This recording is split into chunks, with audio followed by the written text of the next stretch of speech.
Salam, salam jumpa dalam kasih Kristus. Jemaat Tuhan yang kekasih, kita bertemu dalam program Suara Jemaat lewat Jurnal TV. Saya bersyukur boleh hadir di layar kaca Bapak Ibu sekalian dalam tayangan ini untuk membagikan kebenaran. Saya yakin ini tidak kebetulan, ada rencana dan rancangan Tuhan yang indah bagi kita sekalian. Saya berharap Bapak Ibu yang melihat tayangan ini dapat memperoleh berkat dari Tuhan lewat kebenarannya. Dan saya mau katakan bahwa kita adalah orang-orang yang beruntung yang masih diberi kesempatan oleh Tuhan untuk belajar kebenaran. Sebab tidak ada hal yang paling prinsip dan paling utama dalam kehidupan ini selain mengerti kehendak Tuhan. Sebab itulah tujuan kita hidup dan diciptakan oleh Tuhan. Nah, saudara sekalian yang kekasih, pada kesempatan ini saya rindu membagikan satu kebenaran yang terdapat di dalam Yohanes pasal 1 ayat yang ke-12. Yohanes pasal 1 ayat yang ke-12. Saya akan bacakan bagi kita sekalian. Kalau Bapak Ibu bisa meraih Alkitab, membukanya, baik Alkitab elektronik maupun Alkitab manual, Bapak Ibu bisa melihat di dalam Injil Yohanes pasal 1 ayat yang ke-12. Saya akan bacakan kepada kita sekalian pada kesempatan ini. Demikian firman Tuhan. Tetapi semua orang yang menerimanya diberinya kuasa supaya menjadi anak-anak Allah, yaitu mereka yang percaya dalam namanya. Nah, Bapak Ibu Saudara sekalian yang kekasih, apa yang kita baca tadi merupakan janji Tuhan atas setiap orang percaya. Namun perlu kita ketahui bahwa hal ini ditawarkan kepada semua orang karena milik kesayangan Tuhan, yaitu orang Israel yang dipilih Tuhan sebagai umatnya yang dibebaskan dari Mesir, ternyata menolak. Kalau Bapak Ibu membaca di ayat yang ke-11 dikatakan ia datang kepada milik kepunyaannya, tetapi orang-orang kepunyaannya itu tidak menerimanya. Nah, ini miris. Ini miris. Tetapi sekaligus peluang bagi bangsa-bangsa lain di luar Yahudi, di luar Israel untuk memperoleh keselamatan. Nah, ini yang dimaksud dengan anugerah, pemberian cuma-cuma ditawarkan kepada setiap orang bangsa lain, karena umat kepunyaannya ternyata tidak menerimanya. Karena itu ayat 12 ini berbunyi, tetapi semua orang yang menerimanya. Menerima apa? Bapak Ibu kalau membaca mulai ayat 1, Yohanes menuliskan bahwa pada mulanya adalah firman. Firman itu bersama-sama dengan Allah dan firman itu adalah Allah sendiri. Jadi barang siapa yang menerima firman, firman itu adalah Allah sendiri. Firman, logos, atau perkataan Allah, itu adalah Allah sendiri. Nah, orang yang menerimanya, menerima firman itu, menerima logos itu, merekalah yang menerima berkat dari Allah. Sebab kalau seseorang menerima logos itu, menerima firman itu, dia akan memperoleh hidup. Di ayat yang keempat dikatakan dalam dia ada hidup. Jadi menerimanya di sini, ya, artinya menerima hidup. Kemudian ayat selanjutnya juga dikatakan bahwa ia adalah terang itu. Jadi kalau menerimanya di sini berarti menerima terang itu. Barang siapa yang menerima firman itu, dia akan menerima hidup. Orang yang menerima hidup, dia akan memiliki terang dalam hidupnya. Nah, Bapak Ibu Saudara sekalian kasih, jadi untuk siapa atau siapa yang dimaksud dalam ayat ini, barang siapa atau semua orang yang menerimanya, itu artinya orang yang mau menerima logos itu, mau menerima firman itu. Nah, orang yang mau menerimanya diberinya kuasa supaya menjadi anak-anak Allah. Nah, persoalannya adalah apa yang dimaksud dengan menerimanya. Nah, karenanya tema kita adalah menerima Yesus dengan benar. Bapak Ibu Saudara sekalian dikasih, saya tahu bahwa sebagian orang Kristen sudah mendengar ayat ini atau sudah membaca ayat ini. Semua orang yang menerimanya diberinya kuasa. Namun, sangat disayangkan Bapak Ibu, banyak orang Kristen tidak memahami maksud kata menerima di sini. Menerima. Ya. Nah, kita harus mengerti bahwa kata menerima di sini tidak bisa diasumsikan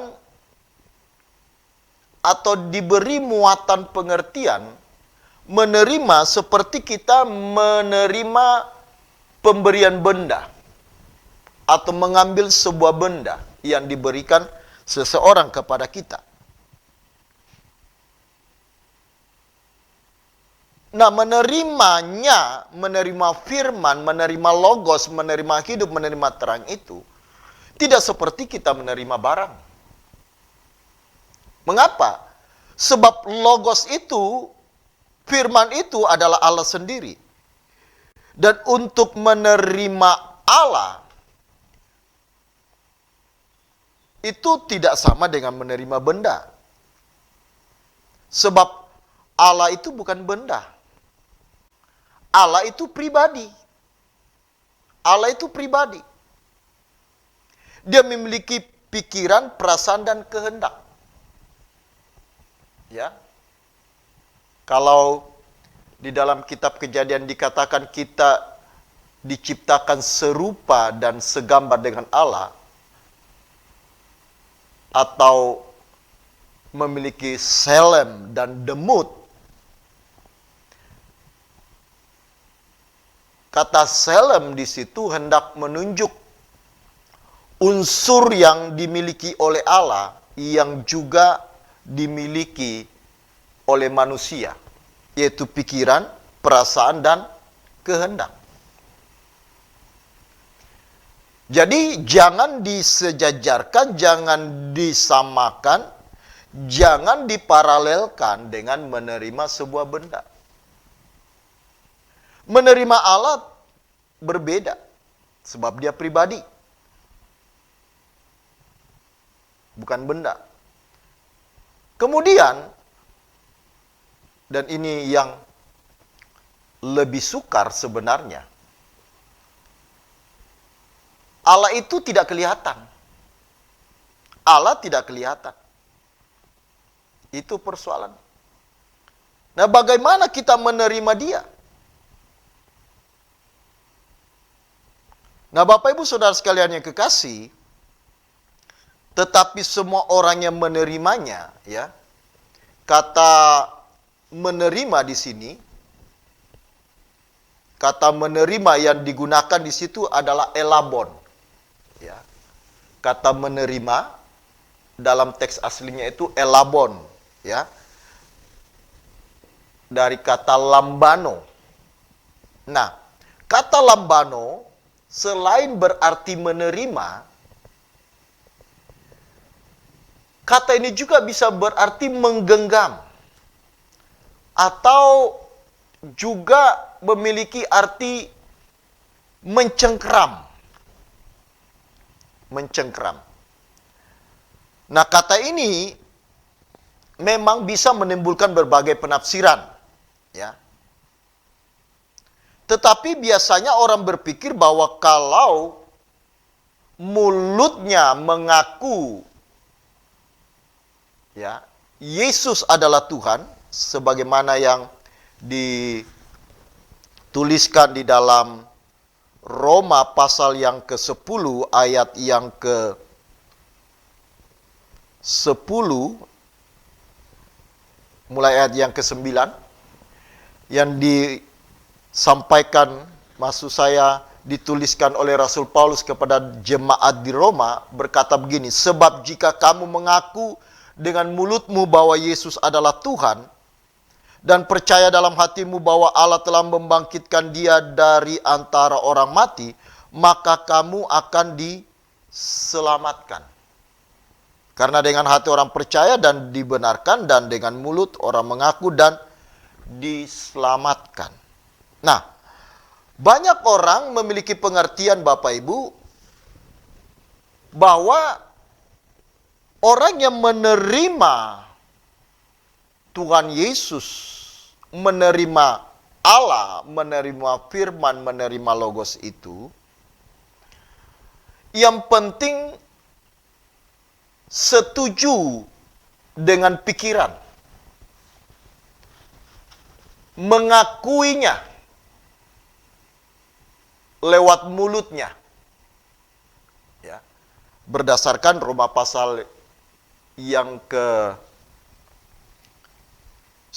tadi, dari ayat yang ke-9.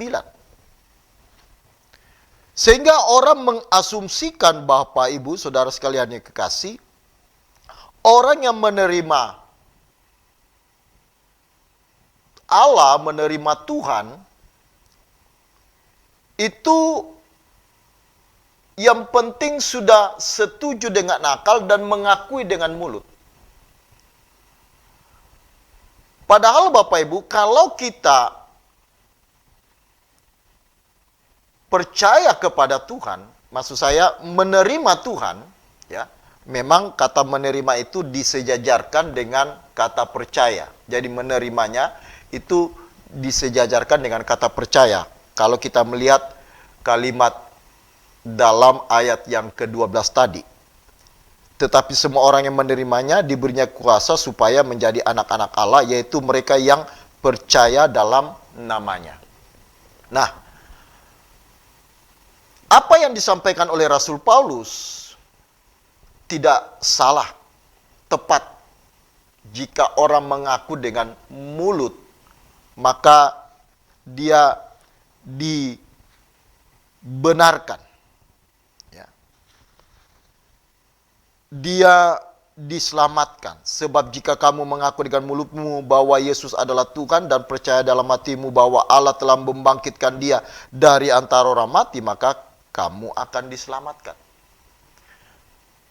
Ayat ini tepat, benar. Tetapi kita harus memahaminya sesuai dengan konteksnya. Konteks dari ayat ini tidak boleh diasumsikan seperti pemahaman kita hari ini. Mengaku dengan mulut, ya saya mengakui Yesus adalah Tuhan. Tanpa ada konsekuensi.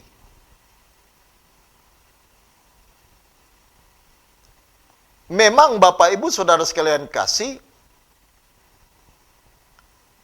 orang yang mengaku Yesus adalah Tuhan, itu karena Roh Kudus.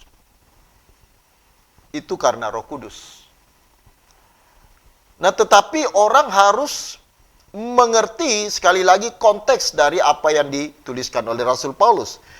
Pada saat Rasul Paulus menulis ini ditujukan kepada jemaat di Roma untuk memberikan, untuk mengucapkan pengakuan atau menyampaikan komitmen pengakuan Yesus adalah Tuhan.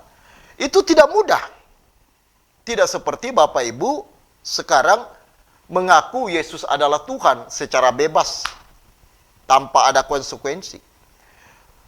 Jemaat di Roma untuk mengucapkan pengakuan Yesus adalah Tuhan, bahwa dia telah bangkit dari antara orang mati, itu tidak mudah. Pertaruhannya mahal. Kalau seorang mengakui Yesus adalah kurios, Tuhan, maka pertaruhannya adalah nyawanya. Pertaruhannya adalah hidupnya. Pertaruhannya adalah keluarganya. Dia bisa dibunuh, bisa dipenjara, dia bisa didera, dia bisa ditangkap, kemudian bisa diadu dengan binatang buas. Dari konsekuensi pengakuannya bahwa Yesus adalah Tuhan. Jadi tidak mudah. Jemaat di Roma untuk mengaku Yesus adalah Tuhan tidak mudah, konsekuensinya berat.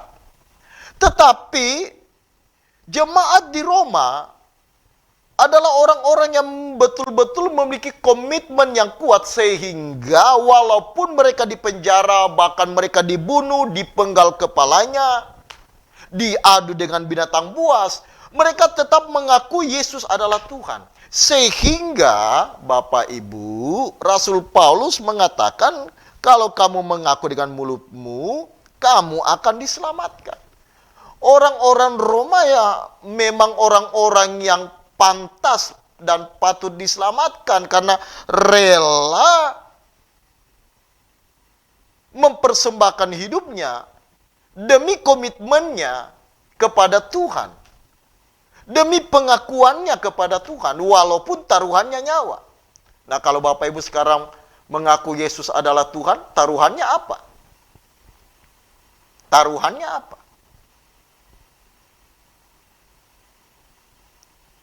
Kalau kita mengaku Yesus adalah Tuhan, pertaruhannya sekarang adalah kita harus hidup sepenuhnya bagi Tuhan. Itu pertaruhannya. Kita harus rela memberikan segala sesuatu, bahkan rela kehilangan nyawa demi pengiringan kepada Tuhan. Itu konsekuensi. Karenanya Tuhan Yesus berkata, barang siapa mau jadi muridku, dia harus rela kehilangan nyawa. Orang yang rela kehilangan nyawa akan mendapatkan nyawa. Itu pertaruhannya. Jadi tidak mudah, tidak sekonyong-konyong seperti itu Bapak Ibu. Yang penting mengaku. Harus ada komitmen yang bulat dan yang kuat, yang dibuktikan dengan kerelaan untuk hidup sesuai dengan kehendaknya. Dibuktikan dengan kerelaan untuk mengiring Tuhan apapun yang terjadi. Bahkan apapun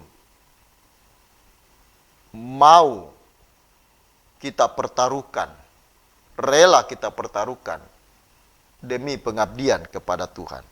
Nah, orang-orang seperti ini pantas, patut diselamatkan. Patut diselamatkan. Mereka telah menunjukkan kesetiaannya kepada Tuhan.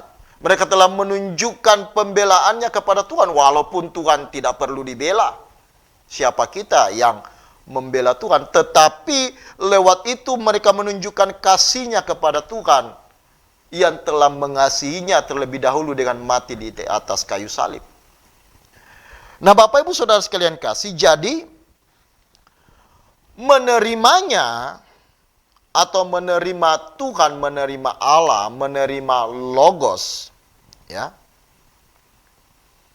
harus betul-betul dipahami dengan tepat. Kalau seseorang memahami bahwa mengaku dengan mulut, ya, percaya dalam hati, bagaimana bisa mengetahui? Bagaimana bisa melihat bahwa dia betul-betul percaya dalam hatinya? Harus dibuktikan dalam tindakannya. Harus terbukti dalam tindakannya.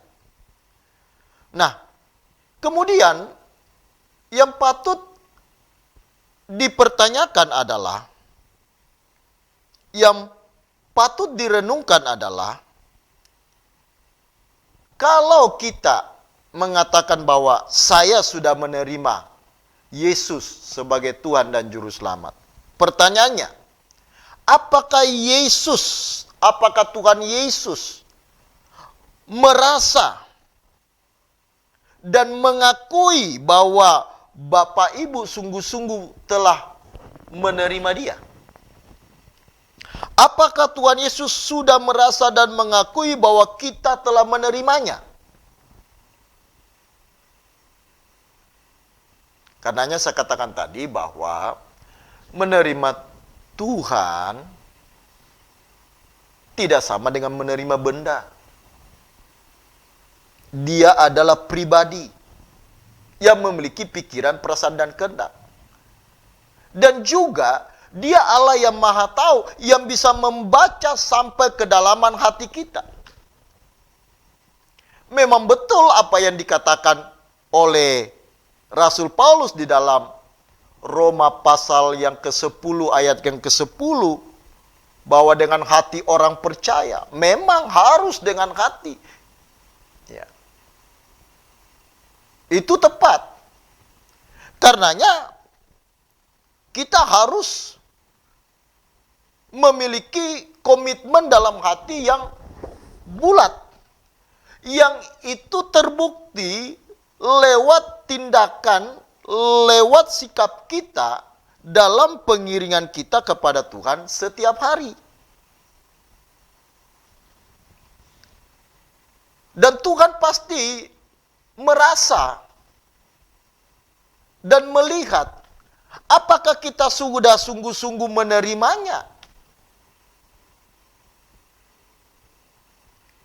Sebab Tuhan tidak bisa dibohongi. Tuhan tidak bisa ditipu. Kita tidak bisa bersandiwara di hadapan Tuhan berkata, aku menerima engkau, padahal sebenarnya tidak. Karena Tuhan sekali lagi bisa menilai, melihat kita sampai dalam kedalaman hati kita. Nah, kira-kira kalau Bapak, Ibu, dan saya berkata, saya sudah menerima Yesus, saya menerima dia sebagai Tuhan dan Juru Selamat. Apakah betul Tuhan Yesus sudah merasa dan mengakui bahwa betul-betul kita telah menerimanya? Nah, ingat, banyak orang yang merasa sudah mengenal Tuhan Yesus dan merasa pasti diterima olehnya, namun ternyata ditolak. Kalau Bapak Ibu membaca Matius pasal 7 ayat yang ke-21 sampai ayat yang ke-23. Mereka sudah melakukan banyak mujizat. Tetapi Tuhan berkata, aku tidak kenal kamu.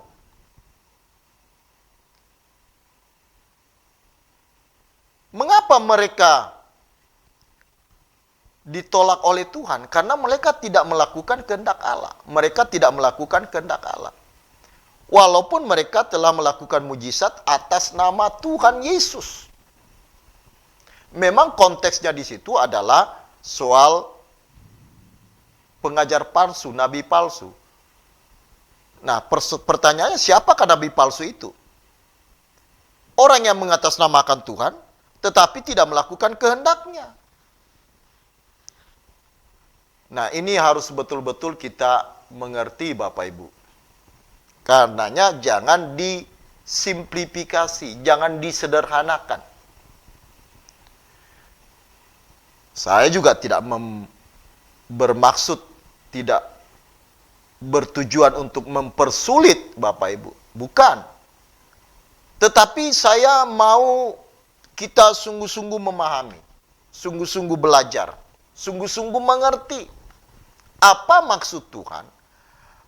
Lewat perkataan ini, semua orang yang menerimanya diberi kuasa. Nah, Bapak Ibu Saudara sekalian kasih, jadi ternyata ada orang yang ditolak oleh Tuhan. Tentu Tuhan tahu, Tuhan bisa melihat apakah orang ini betul-betul menerima dia atau tidak. Ya kan? Ada orang yang pura-pura menerima hanya supaya dia sembuh. Ya.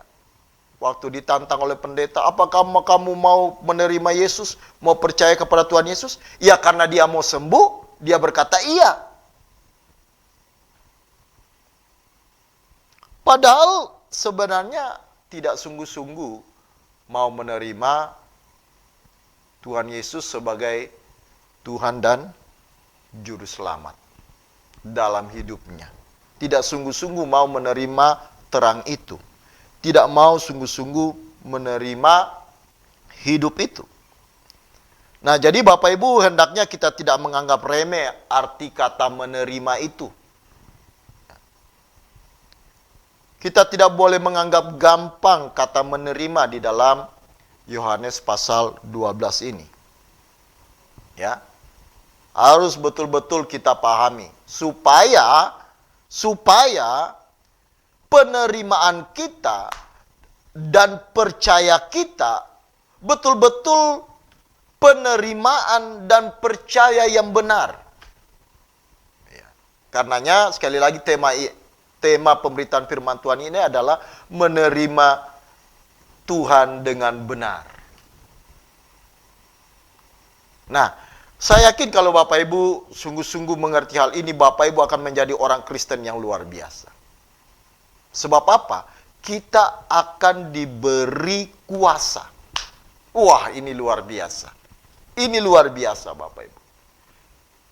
Jangan sepelekan kata menerima di sini. Tidak boleh sekali lagi disederhanakan. Harus dimengerti secara tepat, secara benar.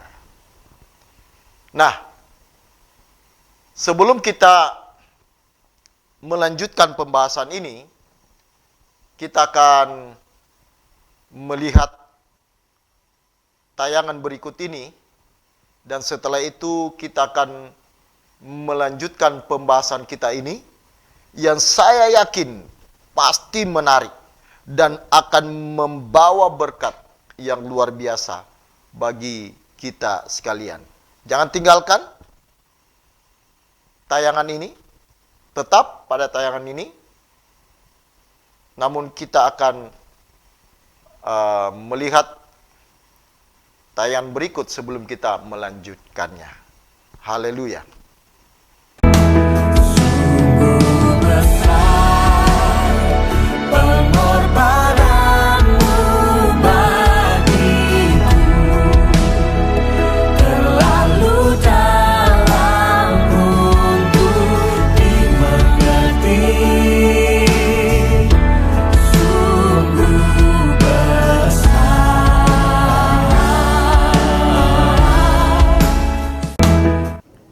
Puji Tuhan.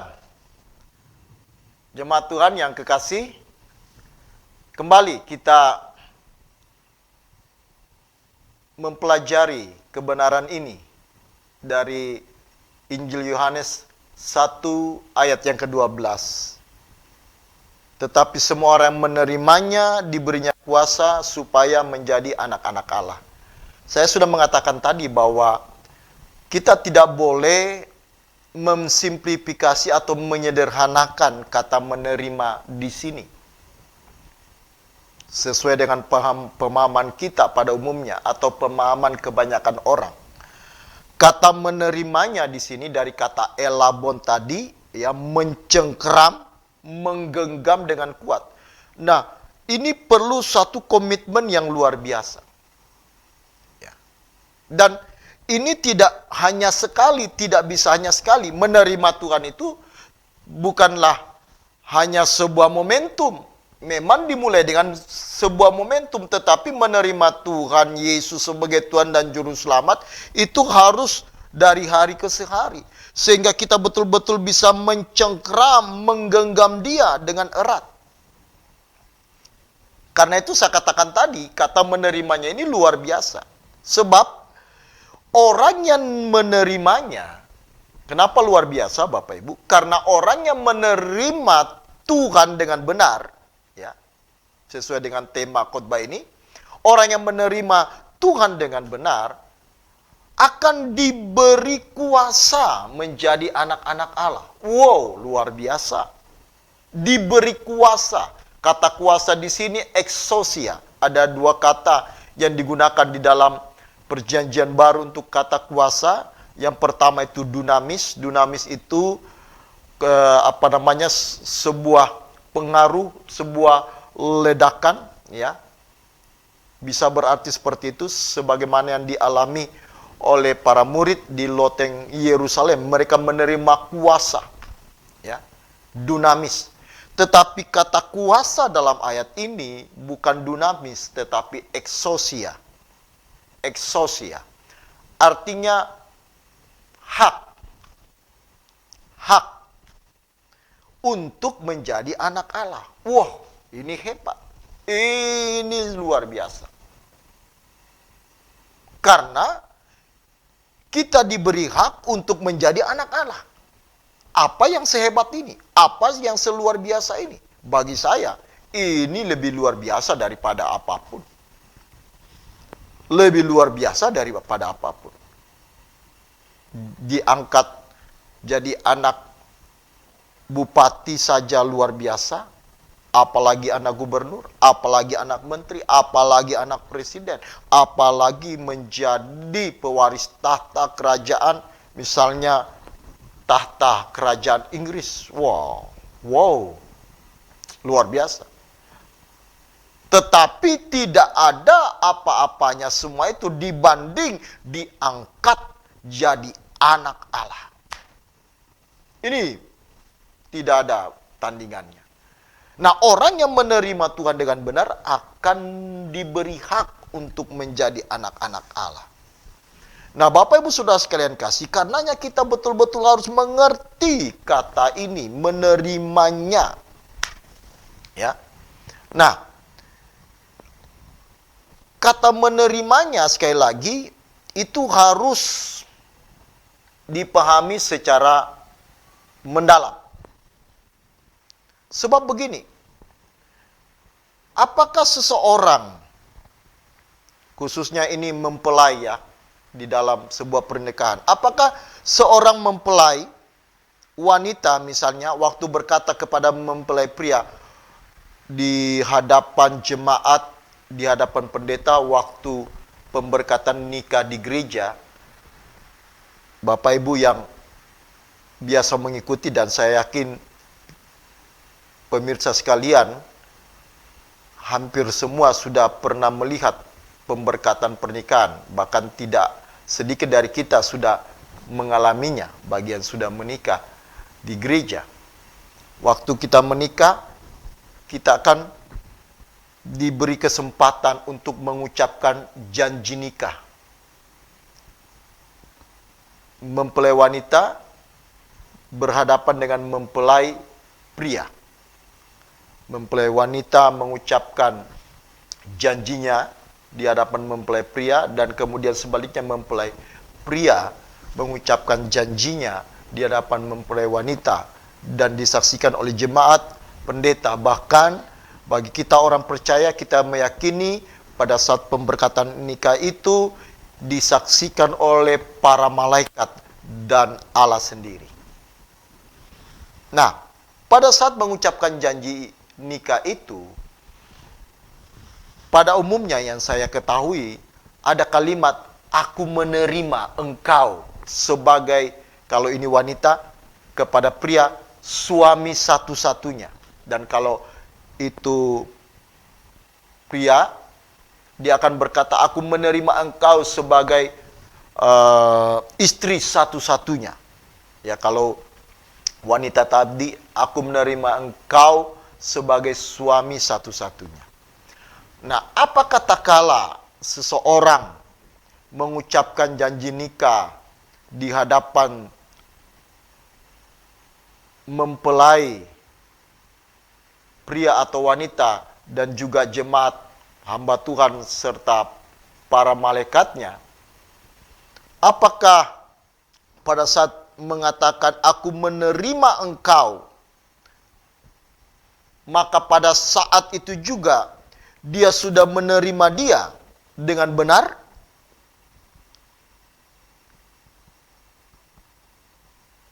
Apakah betul seseorang yang berkata, aku menerima engkau sebagai suami satu-satunya atau aku menerima engkau sebagai istri satu-satunya, sudah menerima dengan benar?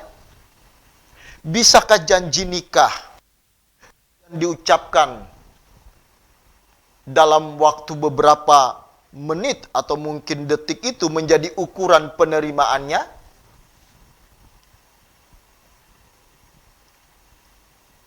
Apakah bisa dikatakan bahwa penerimaan itu sudah valid, sudah absolut, sudah tepat, sudah benar, sudah utuh, sudah lengkap? Tentu tidak, Bapak Ibu. Penerimaan seseorang, ya, itu harus dibuktikan dalam hari-hari, bulan-bulan, bahkan tahun-tahun umurnya. Bagi seorang wanita, perlu waktu untuk membuktikannya. Bagi seorang pria, perlu waktu juga untuk membuktikannya kepada pasangan wanitanya. Perlu waktu. Dan itu terbukti dari hari ke hari yang mereka lalui. Apakah si pria ini sungguh-sungguh menerima wanita ini sebagai istri satu-satunya, atau wanita ini menerima pria ini sebagai suami satu-satunya? Lewat berbagai persoalan, lewat berbagai masalah, lewat berbagai kejadian, lewat berbagai problem, pergumulan, disitulah baru bisa membuktikan apakah wanita itu atau pria itu menerima pasangannya dengan benar. Demikian pula dengan kita. Tak kala kita berkata, aku menerima Yesus sebagai Tuhan dan Juru Selamat, bukan sekonyong-konyong pada hari itu kita sudah menerima Tuhan Yesus dengan benar. Perlu dibuktikan dari hari ke hari. Perlu dirajut, perlu dilatih dari hari ke hari. Sampai sungguh-sungguh kita betul-betul menerimanya dengan benar. Nah, waktu Bapak Ibu berdoa dalam pergumulan yang berat, ternyata Tuhan tidak jawab. Apakah Bapak Ibu masih menerima Yesus sebagai Tuhan? Dan seterusnya. Jadi, demikian pula lah saat seseorang menyatakan dirinya menerima Yesus sebagai Tuhan dan Juru Selamat dalam suatu kebaktian, kebangunan rohani, ya, atau pelayanan pribadi, itu belumlah penerimaan yang utuh, yang lengkap, penerimaan yang benar. Penerimaan yang benar itu lewat proses dari hari ke hari, lewat persekutuan dengan Tuhan,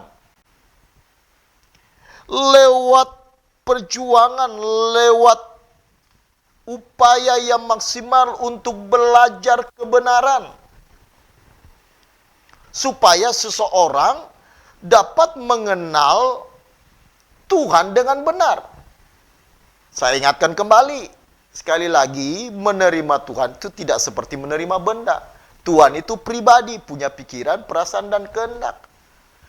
Karenanya perlu waktu, perlu proses untuk menerima Tuhan dengan benar. Sampai Tuhan juga merasa bahwa memang kita sudah menerima Dia dengan benar. Sampai Tuhan Yesus sendiri juga mengakui bahwa kita sudah menerima Dia dengan benar.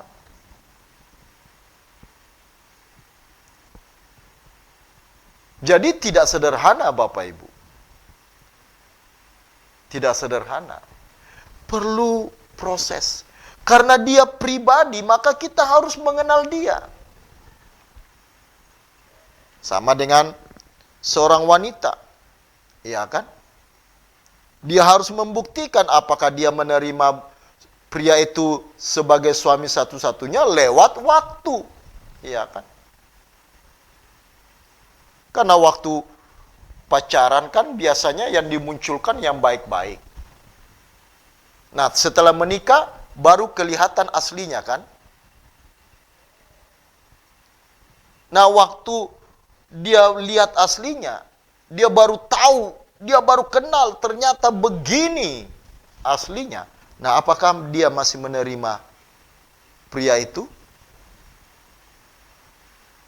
Perlu waktu untuk mengenal pasangan masing-masing dan belajar menerimanya. Nah, demikian juga dengan Tuhan. Kita perlu waktu untuk belajar pribadinya, belajar hakikatnya, belajar sifatnya. Dengan demikian kita bisa menerima Tuhan dengan benar. Nah, Bapak Ibu Saudara sekalian kasih, jadi mari lewat proses pergumulan dengan Tuhan dari waktu ke waktu, di situ kita belajar menerima Tuhan dengan benar. Karenanya seseorang harus belajar firman, mutlak tidak bisa tidak. Harus baca Alkitab. Iya kan? Karena Yohanes pasal 12 ayat 1 tadi, pada mulanya adalah firman, logos, perkataan Allah. Harus dipelajari, harus dimengerti dengan sungguh-sungguh. Baru bisa mengenal Dia. Nah, kalau baca Alkitab tidak pernah atau jarang, hanya sekali seminggu, bagaimana bisa mengenal pribadinya, mengenal Tuhan? Belum lagi kita tidak menyiapkan waktu untuk berdoa secara pribadi, untuk berdialog dengan Dia, berlama-lama di hadiratnya, supaya kita mengerti pikiran perasaannya, kita memuji menyembah Dia, tetapi Dia juga berkata-kata kepada kita, berbicara kepada kita, sehingga dalam doa terjadi dialog, dan itulah esensi doa yang sebenarnya. Doa itu adalah dialog, artinya perbincangan dua arah, bukan cuma kita yang berkata-kata. Karenanya doa tidak boleh hanya diisi dengan permintaan. Permintaan bagian dari doa. Tetapi doa sendiri itu adalah dialog dengan Tuhan. Nah, apakah Bapak Ibu dan saya sudah menyiapkan waktu untuk itu? Sehingga Bapak Ibu menangkap, menyerap apa yang Tuhan inginkan. Jangan berkata, oh itu tugas pendeta. Saya tugasnya bekerja, cari uang. Siapa bilang? Semua kita harus bersekutu dengan Tuhan. Entahkah pendeta, entahkah pedagang, entahkah pengacara, atau apapun. Kalau orang mau menerima Tuhan Yesus sebagai Tuhan dan Juru Selamat, harus mengerti dengan benar. Bukan hanya dari kata pendeta, bukan hanya pendeta yang belajar, bukan hanya pendeta yang berdoa. Semua kita harus belajar dan berdoa. Kita harus berinteraksi dengan Tuhan secara langsung.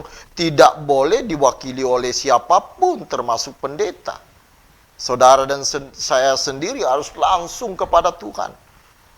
Pendeta hanya jadi mentor sementara, hamba Tuhan menjadi mentor sementara untuk mengarahkan Bapak Ibu kepada Tuhan. Selanjutnya Bapak Ibu harus bertumbuh dewasa sampai Bapak Ibu berurusan sendiri dengan Tuhan. Tidak perlu mediator. Nah, jadi Bapak Ibu Saudara sekalian kasih, di dalam Yohanes 1 ayat 12 ini tidak mencantumkan kalimat begini, menerimanya sebagai sesuatu, kemudian hanya menulis menerimanya, kemudian titik. Tidak. Ini berarti bahwa untuk sungguh-sungguh menerimanya, kita harus mengenal secara lengkap dan utuh seluruh keberadaannya dalam totalitas personalitas Allah sebagai pribadi. Kita harus mengenal secara lengkap dan utuh seluruh keberadaannya sebagaimana yang tertuang di dalam Injil. Maka untuk dapat mengenal Tuhan dan menerimanya, dibutuhkan kerja keras, dibutuhkan waktu yang panjang, dibutuhkan keseriusan.